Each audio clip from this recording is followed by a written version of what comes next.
Hello मित्रों और प्यारे साथियों, आज हम बात करने वाले एक बहुत ही गंभीर मुद्दे पर जो अ, अभी रिसेंटली हाल ही में बहुत ज़्यादा विवादास्पद है। यानी एक ऐसा महत्वपूर्ण विषय है जो एक राष्ट्रीय मुद्दा बन चुका है। तो हम उस पर पूरा एक प्रकाश डालने की कोशिश करेंगे और ये समझाएँगे कि आखिर ये मैटर है क्या? क्योंकि देखो भर्तियाँ होती हैं और एक नहीं बहुत सारी होती हैं। लेकिन अगर हम देखा जाए राष्ट्रीय स्तर की जो सबसे बड़ी परीक्षा होती है, अगर वो परीक्षा भी सुरक्षित नहीं है, वो परीक्षा भी सिक्योर नहीं है, तो फिर हम कैसे ये बिलीव करें कि जो भी एग्ज़ाम आगे-पीछे हुए हैं, वो पूरी पारदर्शिता हुए हैं। यस, हम बात कर रहे वाले हैं इस महत्वपूर्ण परीक्षा को लेकर जो राष्ट्रीय मुद्दा बन चुका है। हाँ, बिल्कुल सही, नीट एग्ज़ाम को लेकर। नीट एग्ज़ाम जो हुआ था 3 मई को, अब उस एग्ज़ाम के होने के बाद सरकार के सामने सवाल खड़े हो गए हैं कि क्या ये परीक्षाएँ जो हो रही है पूरी पारदर्शिता से हो रही है? क्योंकि देखो ये कोई परीक्षा सैकड़ों, हज़ारों में नहीं, लाखों स्टूडेंट मतलब लाखों स्टूडेंटों ने इसमें भाग लिया है। तो इसका मतलब उनके तप, तपस्या, त्याग महीनों की जो सालों की जो मेहनत है और इसके अलावा भी हम बात करें उन्होंने कोचिंग की होगी, स्कूलिंग की होगी, मतलब कहने का मतलब उन्होंने घर से दूर रहकर अपनी तैयारी की है।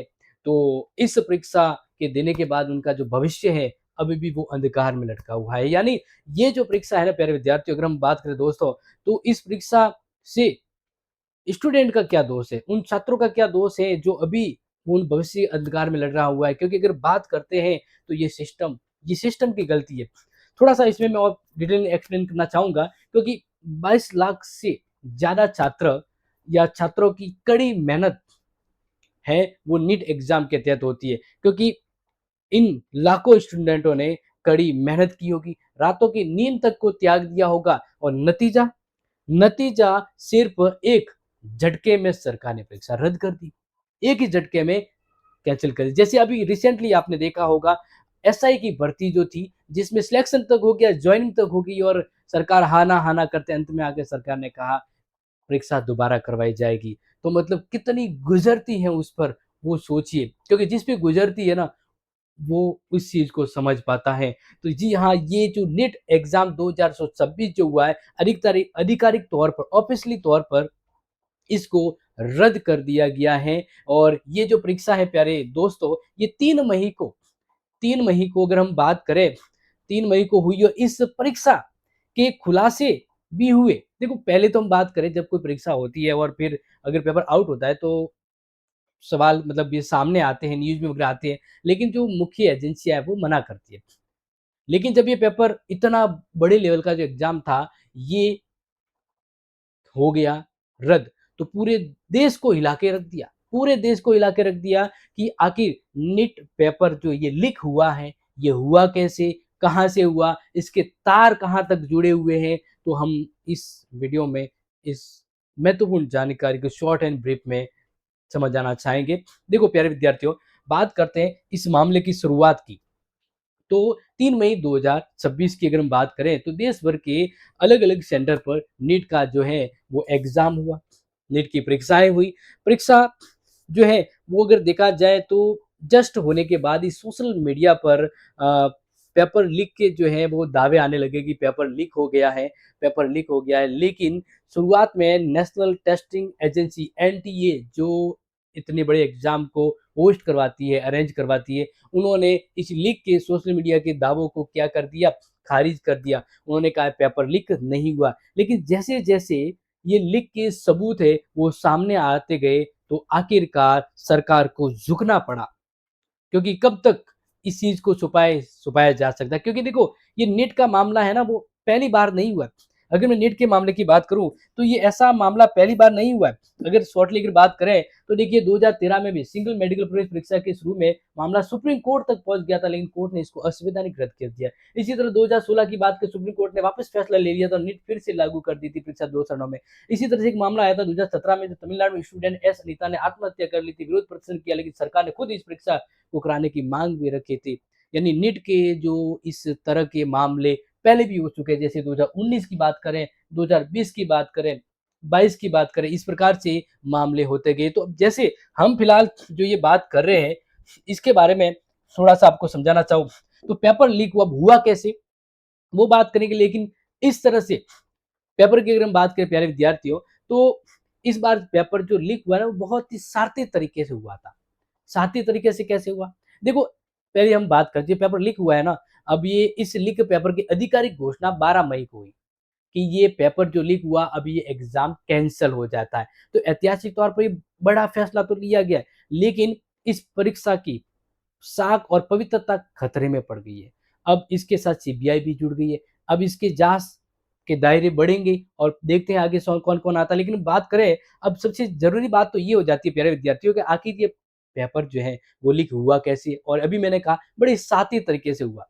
क्योंकि अभी तक की जाँच एजेंसियों के मुताबिक अगर बात करें, तो इस बार पेपर लीक बड़े सिस्टमैटिक तरीके से किया गया। यानी पेपर को ये नहीं कहा कि ये पेपर है, उनको ये कहा गया कि ये तो गैस पेपर है। मतलब अनुमानित, जिसको ये अंतर्गत सवाल आ जाते हैं। अगर बात करें लीक के तार, तो 3 पॉइंटों में हम यहाँ पर समझने की कोशिश करेंगे प्यारे दोस्तों, कि परीक्षा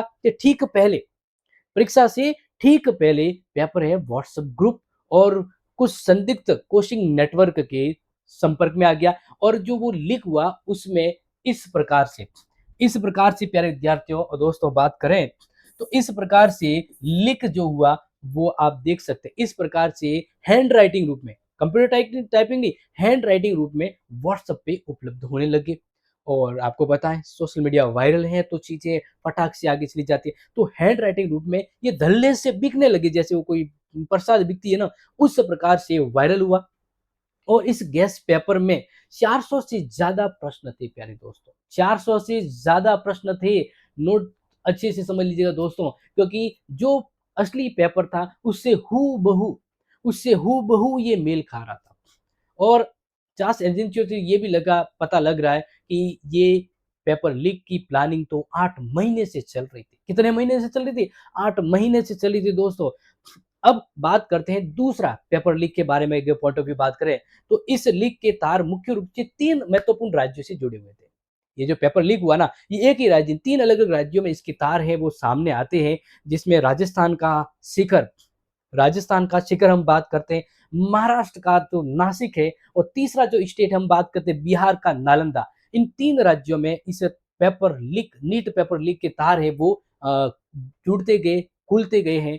और इस तरह से बिहार पुलिस की अगर हम बात करें दोस्तों, तो बिहार पुलिस ने तो 3 मई की शाम को ही, जब एग्जाम हुआ ना, 3 मई की शाम को ही नालंदा के कुछ पुख्ता साक्ष्य जुटा लिए थे कि पेपर लीक हो चुका है। लेकिन क्या है ना, बड़ी एजेंसियां होती है, वो इस तरह से स्वीकार नहीं करती कि पेपर लीक हो गया। इस सॉल्व पेपर, देखो ये जो पेपर है ना सॉल्व हुआ था। मैं होता क्या है कि पेपर लीक होता है ना, तो हूबहू पेपर होता है, लेकिन इस बार इन्होंने क्या किया, पेपर जो है उसका हैंड राइटिंग बना दिया पूरा का पूरा, और कहा कि ये पेपर नीट का पेपर नहीं, ये तो गैस पेपर है, यानी एक तैयारी वाले पेपर जो होता है ना, उसका एक मामला दे दिया।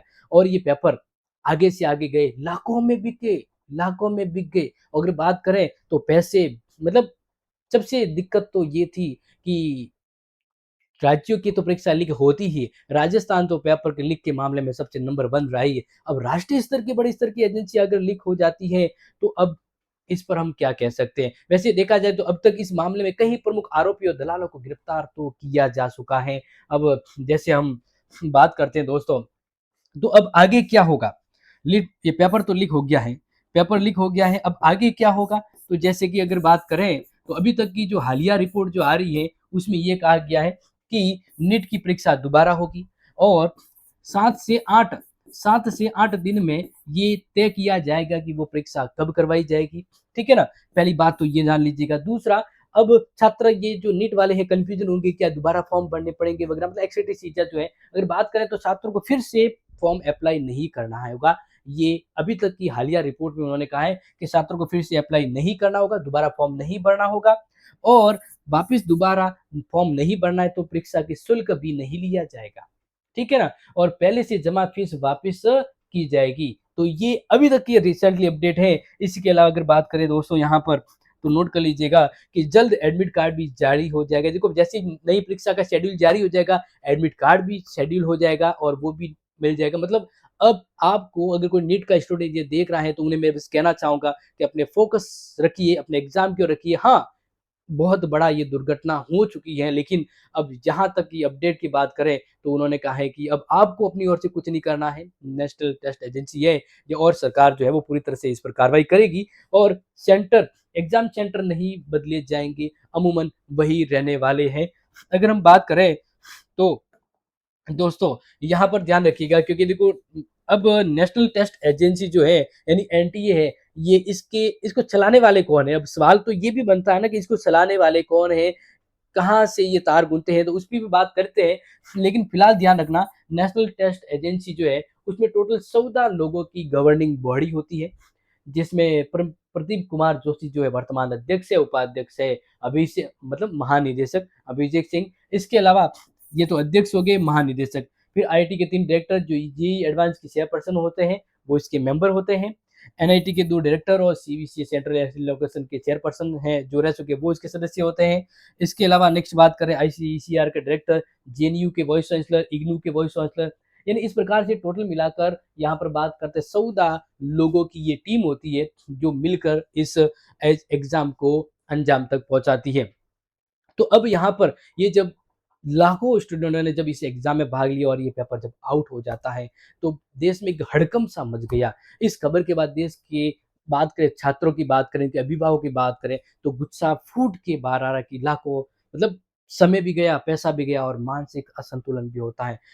क्योंकि हम बात करते हैं छात्र कोटा, शिखर, दिल्ली में रहकर रात-दिन पढ़ाई करते हैं और देखा जाए तो ये छात्रों की गलती नहीं है, गलती यहाँ पर सिस्टम की होती है कि जो अंदर सी चीज़ है वो बाहर कैसे गई। क्योंकि सज़ा छात्रों की नहीं सिस्टम को होनी चाहिए क्योंकि ये एक बार नहीं ऐसे बार-बार हो गया और क्या पता आगे दोबारा हो जाए।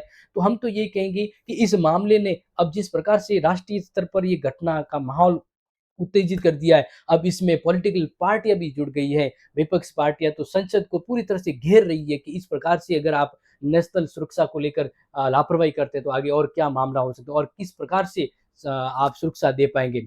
और इस सब में एनटीए को अब घेर लिया गया है क्योंकि अब सरकार जो है उस पर तो ये आरोप-प्रत्यारोप तो होंगे ही। और बात ये करते हैं कि शिक्षा व्यवस्था जो है, जो आज के समय का सबसे प्रमुख मुद्दा है, इस पर सबसे बड़े सवाल खड़े हो गए हैं कि बड़े स्तर की जो एग्ज़ाम है, इस बड़े स्तर के एग्ज़ाम की सुरक्षा भी अगर गोपनीयता नहीं है, तो बाकी की जो चीज़ें हैं या अदर एग्ज़ाम जो होते हैं, उसको लेकर हम कैसे सिक्योर और संतुष्ट हो सकें। तो छात्रों की माँग है कि दोषियों को पूरी सख्त सज़ा मिलनी चाहिए और ऐसा कहने का मतलब कि इस प्रकार से इस माहौल को एक सही मोड़ पे लिया जाए कि दोबारा इस तरह की घटना होने से बचा जाए। क्योंकि देखो अगर राजस्थान की पेपर लीक बात करें तो बहुत बड़ा एक्शन लिया जा सक बहुत ही कड़े कानून बनाए जा चुके हैं। तो ये अब नेशनल इश्यूज़ बन चुका है। अब क्या पता हर राज्यों में इस तरह के तो कितने कांड होते होंगे। तो अब लास्ट एंड कहने का मतलब दोस्तों मैं लास्ट अगर फाइनली बात करूँ तो अब इस नीट एग्ज़ाम से जुड़ी जो भी जितने भी छात्र थे, अब मैं यही कहना चाहूँगा कि इन्हें दोबारा फॉर्म नहीं भरना है, फीस भी दोबारा नहीं देनी है, जैसे कि अभी मैंने आपको बताया है। अब सबसे ज़रूरी है उन अभिभावकों से कहना चाहूँगा कि धैर्य रखिए, आप अपने बच्चों को मोटिवेट रखिए क्योंकि हिम्मत मत हारिए, धैर्य रखिए क्योंकि परिस्थितियाँ बदलती ज़रूर हैं। आप अपने स्तर पर फ़ोकस रखिए क्योंकि ये समय थोड़ा कठिन ज़रूर है, लेकिन अनुकूल ज़रूर होगा। इसलिए कहना चाहूँगा कि पढ़ाई की लय है वो टूटनी नहीं चाहिए, मेहनत लगाए रखिए, समय आपका बेकार नहीं जाएगा। हाँ, समस्या हुई है, बड़ा इश्यू हुआ है, लेकिन अब ये नेशनल इश्यूज़ हो चुका है तो इस पर पूरी तरह से कार्रवाई की जाएगी। तो दोस्तों, हमारी ओर से अगर देखा जाए तो यहाँ पर आपको इस महत्वपूर्ण बड़े खुलासे को आपके सामने रखा है। अब देखो इसमें अगर बात करूँ, एक थोड़ा-सा मैं ये बता दूँ कि ये राजस्थान में पेपर कैसे पहुँचा? तो राजस्थान में जो ये पेपर पहुँचा प्यारे दोस्तों, वो पहुँचा महाराष्ट्र से। क्योंकि सीकर में नीट की तैयारी तो होती है। फिर सीकर में ही सेंटर था, वहाँ माफिया के संपर्क में आ गया। आखिर में क्या होता है प्यारे विद्यार्थियों, क्योंकि देखो अभी जाँच हुई, जाँच में सामने आया कि सबसे पहले महाराष्ट्र के अहिल्याबाई नगर के रहने वाले नाम यहाँ पर मैं शो नहीं करूँगा, तो उस नगर से रहने वाले जो व्यक्ति है, उसको ये पेपर सबसे पहले महाराष्ट्र में मिला। फिर वहाँ से ये पेपर जो है, वो हरियाणा तक पहुँचा और फिर जो हरियाणा से जो नीट की तैयारी कर रहे थे, वहाँ से ये जो पेपर है प्यारे दोस्तों वो पहुँचता है जयपुर में। इस प्रकार से ये पेपर जो आगे पहुँचता गया और लाखों में भी बिका। अब ये नहीं सोचा गया कि इसमें कितनों का भविष्य दाँव पे लग जाएगा। तो मैं तो यही कहना चाहूँगा कि जो दोषी है उन पे सख्त कार्रवाई की जाए, क्योंकि दोबारा ऐसा ना होना चाहिए। और जिनके साथ ये गलत हो चुका है, उन्हें मैं अंतिम रूप में कहना चाहूँगा, धैर्य रखिए, विश्वास रखिए, आपके साथ गलत हुआ है तो उसका नीट एंड क्लीन समाधान होगा। बस अगले पड़ाव पर फ़ोकस रखिए, क्योंकि एग्ज़ाम भी जल्द होगा और रिज़ल्ट भी दोबारा आएगा, सब कुछ बढ़िया होगा। धैर्य है तो सब कुछ होगा। और बाकी और हम इसके सामने और भी जो खुलासे आएँगे, उस पर एक और वीडियो लेके आएँगे, जिस पर इसके आगे की अपडेट पर आपको रूबरू करवाएँगे। फिलहाल के लिए दोस्तों, इस जानकारी को आप दोस्तों को शेयर करें और जो मोटो कहने का मतलब लास्ट जो थिंग है मोटिवेशन, वो अपने दिमाग में रखें, क्योंकि अब खराब है, यानी अब समय अगर दुश्वार है, तो आने वाला समय आपके लिए बेस्ट होगा। जय हिंद, जय भारत।